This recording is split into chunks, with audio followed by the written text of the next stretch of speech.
enter both of them in the record. Without objection, they're in the record. Senator Hawley. Thank you, Madam Chair. Thank you for holding this hearing. Thanks to all of you for being here. Mr. Lund, let me just start with you. I want to ask you about the scope of some of these companies. And I'll start with one that I know that you have maybe a little bit of personal history with. That's Google.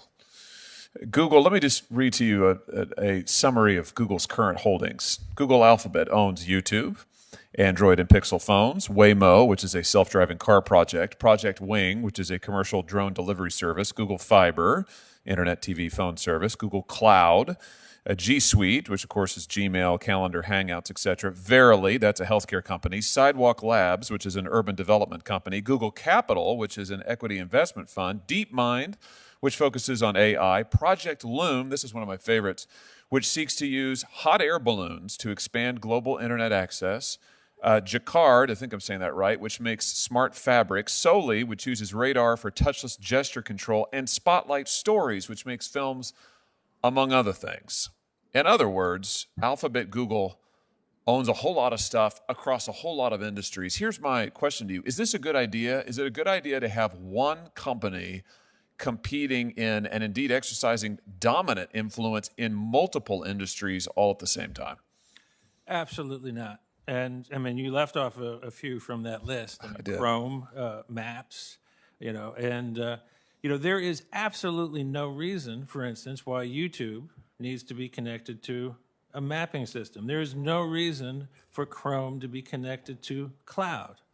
And previous generations in the United States would have said, this will not be connected. And here's an example. This happened in 1913 when the Wilson administration first came to power. They found that AT&T, the great network of that age, also controlled Western Union.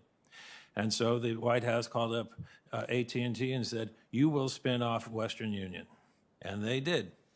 And the reason is that when there does not need to be connection, there should not be connection. It's a simple rule. What about companies like, for instance, Amazon? I mean, for example, should they be able to operate a retail marketplace where you have third-party competitors selling their goods, and then Amazon itself simultaneously operate that marketplace and sell its own goods competitively on its own platform, using potentially the data it's gathered from the other third parties who are supposedly using the open platform? Is that something you think is a pro-competition policy? It's an anti-competition, pro-monopoly policy. There should never be competition between the provider of services and the customer of those services, because we know that the provider of service, if they are integrated into that business, will favor their own goods. It's a conflict of interest. It's one of the most fundamental problems in competition policy, and then traditionally we have always prohibited. We could trace it back in U.S. Federal law to the banking policy in the 1860s. So there's nothing new here. What's new is that we haven't applied these kind of rules to these corporations today. It makes me wonder if maybe we talk about updates to our antitrust laws, if we need to consider an update to the antitrust laws that makes clear that these sort of massive conglomerate mergers and holdings across industries, particularly in the tech sector, Amazon, Google, Facebook, that you can be a provider of services or you could be a seller of services. You can be a neutral platform where you sell a third-party goods like Amazon, or you could be in the business of selling those goods yourself, but you can't do all of it all at one time. Do you think something like that is advisable? Yeah, no, I think that's necessary. That would actually take us back to where this country was for 200 years. That would restore the basic structure of power that existed when we were truly a democracy, when we were making ourselves a more perfect democracy. There's one other point that I'd like to make, which is that it's when you have a platform, when you have a provider of services, and this is especially true in the era of digital economics, is that you have to ensure that platform is entirely neutral in its provision of services. This goes back, we know this from the railways. Thou shalt you shall post your prices, and you will deal with everybody in the order in which they come. And there will never be any discrimination for anybody, because you, as a monopolist, have the power of government. We are basically ceding this power to govern to you, and therefore there will be rule of law, and the way to establish rule of law under the governance of monopoly is through no anti-discrimination laws and rules. And let me ask you an adjacent question to this. I wonder why dominant tech platforms or dominant platforms in any industry, it doesn't have to be tech, because as we know, we're seeing unprecedented consolidation. I think, as you pointed out, some of other panelists have mentioned, consolidation that we haven't seen in the country in a century, since the Gilded Age.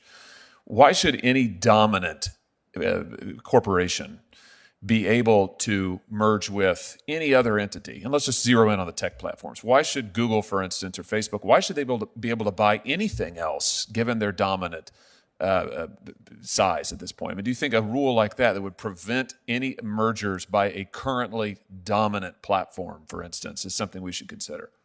Yes, our group has long supported a straight-up prohibition on super large corporations engaging in any further acquisitions.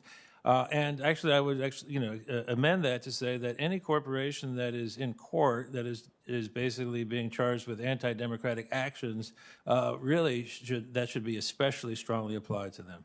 Let me ask you about this idea about an abuse of dominance rule that would put into as a presumption in the law that certain business practices are just per se illegal when they are carried out by a dominant corporation. Do you think that's something that we ought to consider? I think it would be difficult to sort of draw a line between a super dominant sort of corporation at the national level, the international level, and a dominant corporation at a local level. One of the things that we saw was, say, the Robinson-Patman Act. It was designed to actually give people powers that they were able to deal with the dominant local monopolist, the local warehouser, or we did this with local railways. You don't want to have discrimination by the short line, just as you don't want to have discrimination by the trunk line. Very good. Thank you for that. In my few seconds here, Professor Rose, if I could just turn to you, can I ask you a little bit more technical question? What kind of thresholds would you like to see as optimal for horizontal merger enforcement? So thank you, Senator. I haven't come up with a particular number, but there's interesting work that's just out by one of my colleagues, Mike Winston at MIT, that suggests that just as important as it may be to bring the level for highly concentrated markets down from 2,500 to maybe something closer to the old 1,800 or 2,000 levels.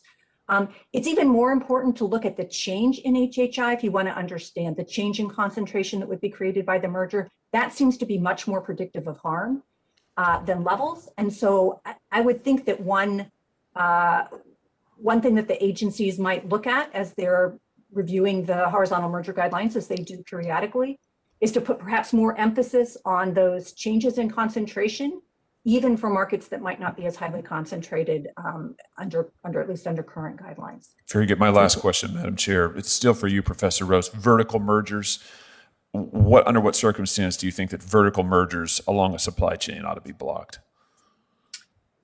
Well, I think those are fact-intensive exercises, but I think that we have substantially under-enforced the law with respect to vertical mergers.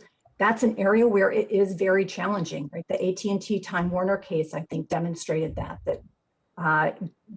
the judge had some difficulty understanding the arguments about why the merger would be anti-competitive. I think the judges, was alluded to earlier, the judges find it easier to understand witnesses and documents perhaps than economic analysis. And I think in that case, as in some other recent merger cases, perhaps the court was too willing to take the assurances of the interested executives of the parties that all would be well post-merger. But I definitely think we need to do much more aggressive vertical merger enforcement. Very good. Thank you, Madam Chair. Thank you very much. We now turn to Senator Blumenthal.